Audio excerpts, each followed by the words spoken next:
Tonight's discussion is going to be about college affordability. Is college worth it? If you're walking around and you want to come and sit down, do it. This is a public free event, and you're welcome to join us. So the theme of the evening is the return of civil discourse. We've been watching our politics, watching our television, and thinking, we don't want to do it like that. We want to talk to each other and be nice. We want to be civil. We want to disagree without being disagreeable. And so the Santa Monica Pier and ProCon.org, a Santa Monica-based company, said, let's demonstrate the right way to do this.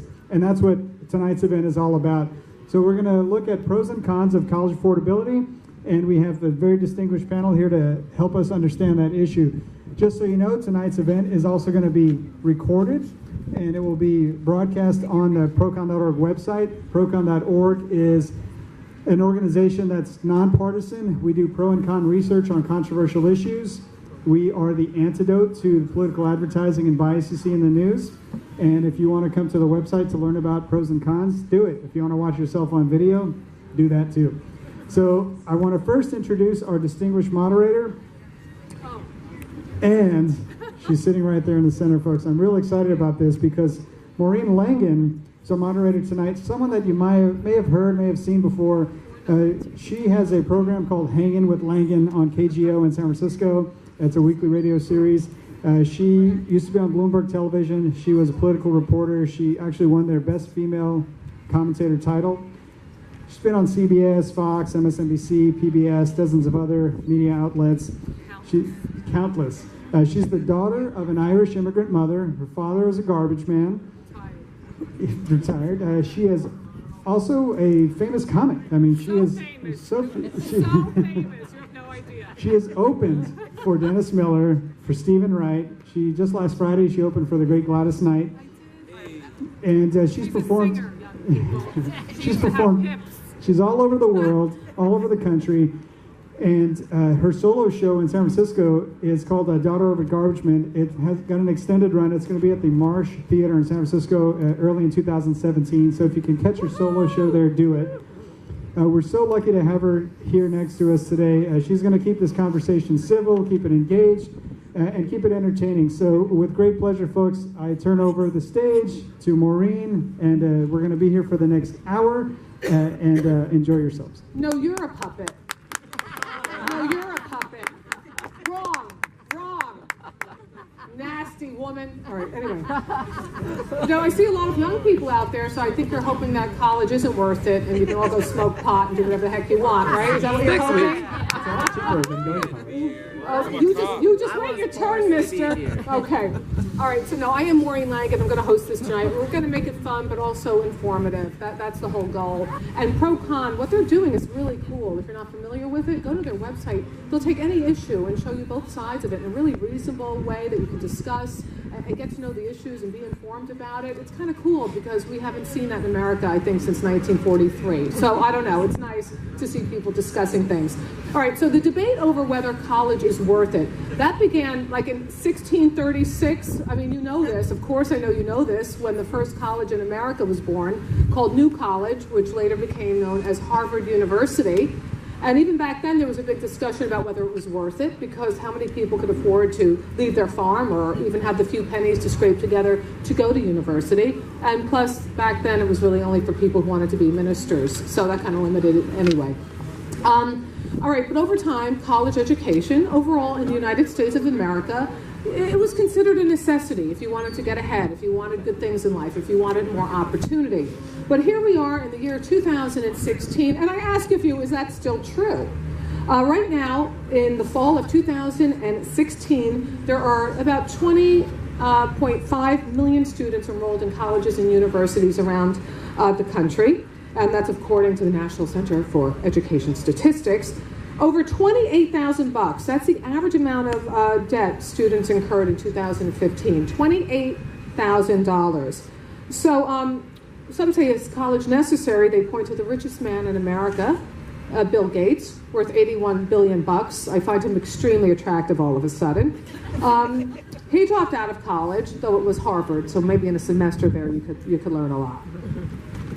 All right, so let's get to it. Is college worth it? I want to have these two try to convince us one way or the other. I'm going to introduce both our panelists. I'm going to put down this flying first piece of paper, and I'll be right back.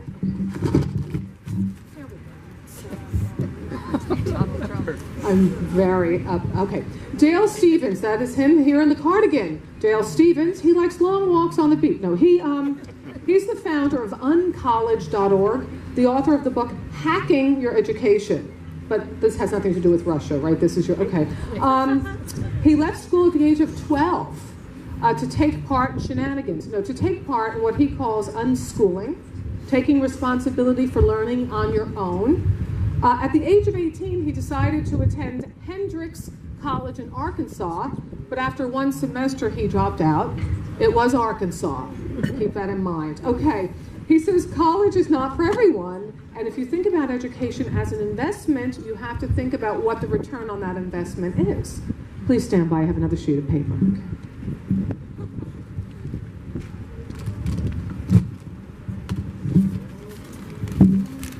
Oh, Michelle Herzog here. We work as a team. Do you see that? Michelle Herzog, some of the young guys out there are looking at me like I'm abstract art. Michelle Herzog has a doctorate in education. She taught elementary school for years. She was the president of the National Council for Social Studies. That's the largest association in the nation devoted solely to social studies education. She is the history social science consultant for the Los Angeles County Office of Education. She serves 80 school districts across the Los Angeles County in this role. Dr. Herzog served on the California Task Force on K-12 civic learning. She was the vice chair of the California Instructional Quality Commission, which advised the California State Board of Education on standards in the classroom. She is now on the board of ProCon.org. She believes that college education is a fundamental necessity. I'm going to give each of them 1 to 3 minutes to state their basic platform, and then we're going to go into a discussion, and then you're going to have time to ask questions. So let's start with Dale Stevens. Let's hear your platform. 1 to 3 minutes, go. I'm going to start by saying that I think higher education is more important than ever today. That said, that does not have to be college. And college is but one of many ways to get it, and in this country, an incredibly expensive way. My journey started, as Maureen said, when I left school when I was 12, and ended up moving back and dropping out of college to San Francisco, which is full of dropouts, as I'm sure you know. And it's been really rewarding to be part of a community where there are people who've made and supported the choice to learn in different ways. And I think it's really incredible that we live in a time and a place where you can choose to go to a boot camp, to teach yourself, to learn on the internet, instead of going to a school and taking 4 to 6 years to graduate and coming out with $28,000 in debt. The education system is very entrenched, and all of your parents have a great idea of how to be successful because most of them went to college. And so one of my challenges in the organization that I run is really learning to interact and talk to parents about why there's a need for education in a different way. That said, while the cost of education itself is a huge barrier and has outpaced the growth of the cost of the consumer price index, healthcare, lots of other standard goods, I don't think the cost is the sole problem. We've got a model that has not been updated in the last 200 years. We still expect students to show up to class synchronously at the same time, learn the same thing at the same pace, in the same place. And we know that the brain learns by working with your hands, by setting your own goals, by doing your own projects. And I think that cost is not the only challenge that faces higher ed in the States today. And we should really actively be thinking about how to make education more experiential and personal. We thank Dale Stevens for that opening statement. We now turn to Dr. Michelle Herzog with your 1 to 3 minute. You can call me Michelle.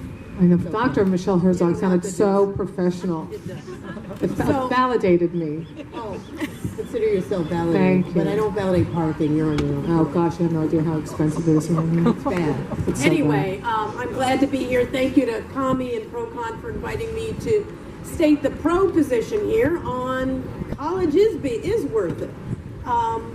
Obviously, I'm an educator by trade. I was the first in my family to get a college education, and I truly believe that it really shaped and provided opportunities for me that I never would have had. I work in an educational setting. There's a woman who works as my secretary. She's the exact same age as I am. She's 1 month younger than I am. She makes 1/3 the salary. She has health benefits that are far less than I do. She's never been able to buy a home. She's never able to provide for her kids, do the things in life she's like, and I think it just comes down to those kinds of decisions. So we live in a country where all of these opportunities are available. And yes, there's huge barriers to getting a college degree, money aside. Believe me, I have a son in college debt himself. But why wouldn't you want to create as many opportunities as you can to provide the options that you can by having that college degree? There's all kinds of statistics that say that unemployment rates are lower for people who have college degrees. Healthcare benefits are better for people who have college degrees. Unemployment is lower, salaries, it goes on and on and on. We'll talk about some of that. But yeah, I know that's maybe not for everyone, and colleges are rethinking how they deliver instruction and what's important. But I think in this day and age, we should try to take every opportunity we can to get as much learning as we can, to get degrees that we can, while you're young, and you can use and prosper and use that kind of thing. Okay. So before I get into the back and forth discussion, I do have a question that might be on some of your minds. How the heck did you stop school at 12? Did you get kicked out? What happened to you? I have to know why you left school at 12. Who leaves school at 12? Unless you're working like... Smoking pot was way more fun than high school, obviously. Is that what you did? I don't know. I grew up in a very small farm town in Northern California, and it was a place where what was valued was not learning in academics, but being on the sports team. And that was not me in middle school and high school. So I ended up becoming a homeschooler, then an unschooler, which is basically a self-directed form of homeschooling. So I technically have a degree from a California state charter school, which I have never once opened, nor did I ever once go to the charter school. It was great. Okay, I want to start with asking both of you this, because you brought up the premise that, parents largely have college degrees and can help their children. You brought up being the first in your family to graduate from college. I'm going to use my personal experience and ask you what you would say to my mom is an Irish immigrant, a very intelligent woman, but she grew up on a farm, one of 10 children. There was no option for her to go to college. She came to America waitressed. That's what she did.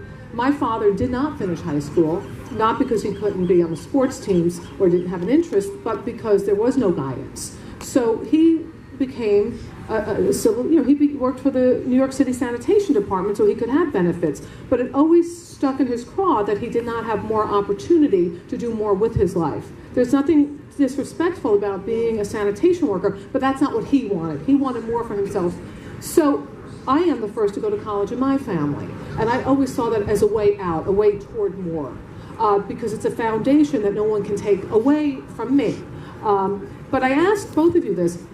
If a current young woman in America today whose parents came from Mexico or Syria or Ireland, and they came to you for advice, knowing where the both of you come from, what advice would you give them if they said, help me with my future, what is a path that you could guide me with? What would you say to them, Michelle? To that young girl, let's call her Maria. What would you say to Maria? I would say to Maria what I said to my own 2 children. Find something you're passionate about. Find the dream you want. Do all you can to pursue that. Get that college education that'll open up options and windows for you that you never thought you had. Even if the major you choose doesn't even turn out to be the career path, you will have gathered knowledge. You will have gathered experiences. There's more to college than sitting in a lecture hall and taking notes and taking a test. There's networking opportunities. There's working on a college campus. There's being with diverse groups of folks from all over the world who are there for that common purpose to expand minds and learn and figure out the world in a safe environment. So yeah, get that college degree and start at a community college if you have to. Transfer to something else until you explore all the wonderful things that are out there to learn about, to be educated about, so that you have that degree you can use and make available in your future. It really does increase your options. Mr. Unschooling, Dale Stevens, what would you say to Maria coming to a young gal, 16, wanting to know what she should plan for her future? It really depends on what kind of school you can go to. If you can go to Harvard or Stanford that has a massive endowment and get through without taking on debt, absolutely. There's no downside there. If you're talking about a mid-tier school that has mediocre outcomes where only 70% of the class gets to the second year, I think that becomes a much tougher choice. It's absolutely true that on average people who go to college make more money. It's totally unclear whether that's just because the smarter people on average go to college and whether that's just a signaling effect, right? It's unclear how much college adds value to that. I absolutely think that having opportunities is super important in the case of your parents. My mom was also the first in her family to go to college, and for her it was absolutely a way out as well. But I think with the cost equation, you have to take a much harder look at that question based on what kind of institution you can go to. But what I do know that we talked about that. Well, I've researched this, that those who do not go on to college wind up living with their families longer. They wind up holding off on marriage, which frankly isn't such a bad thing if you need to know. But anyway, so they may not be able to have that home as quickly as somebody who goes to college. But isn't that just a matter of delayed gratification? Michelle? I mean, well, some and it's people want true. those things, and some people want to hold on But to it's those about things. providing as many opportunities and options. If you don't get a college degree and you pursue another path, like your father did, that's fine. There's nothing disgraceful about what he did, but it limited his options. Totally limited. It limited his options on where he could work and how he could work and how much income he could make. And let's face it, happiness isn't always about income. I mean, it's true, right? Income helps. It sure helps. It sure helps. I mean, but yeah, I mean, my own son has a degree in philosophy, studied Eastern So he's philosophy. making no money, right? He's making no money.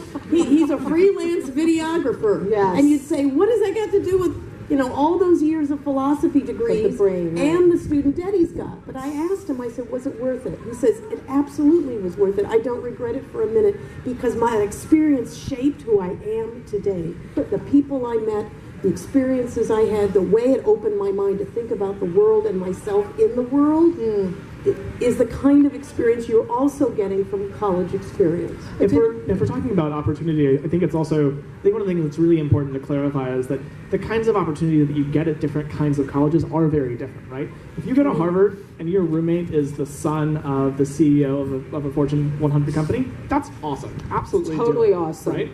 That doesn't usually happen at Cal State Northridge. It didn't happen at Montclair State in New Jersey either.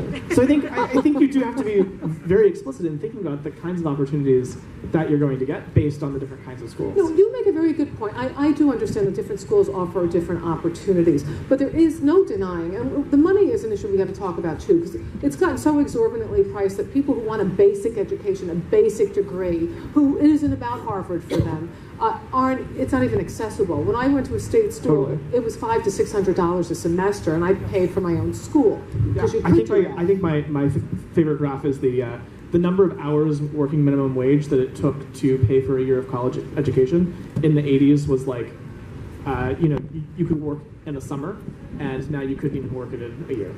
Yeah, so the money is a big factor. But if there are two people sitting down to get a job, and I know there's this whole entrepreneurial, there's a lot of guys with man buns out there making video games that